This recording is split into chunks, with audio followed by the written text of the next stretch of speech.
isang OFW na hindi na aalis ng Pilipinas. Masayang-masaya si Sir Jason ngayon dahil isang artist po siya, no? Simula pagkabata, mahilig mag-drawing. Ngayon naman na i-convert yung kanyang passion, ang kanyang art through sa pagbabonsai. Isa akong OFW. Naka-apat na bansa na. Unang abroad ko is Riyadh, cashier sa Radyo Supermarket. Then, pagbalik ko sa Pilipinas, nag-apply ako sa Qatar Salesman ng Qatar National Import and Export. Then after that, uwi ulit na Pilipinas. Punta naman ako sa Kuror, Palau. Inventory clerk naman ako doon. After ng 2 taon, so balik ulit na Pilipinas. Yun yung nag-start na ako mag-bonsai. Masaya compared to sa trabaho natin, even corporate. May mga boss tayo eh.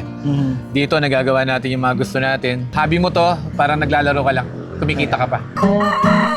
Panoorin ang full video sa ating YouTube channel, Agree sa Agri. Don't forget to follow, like, share, and subscribe.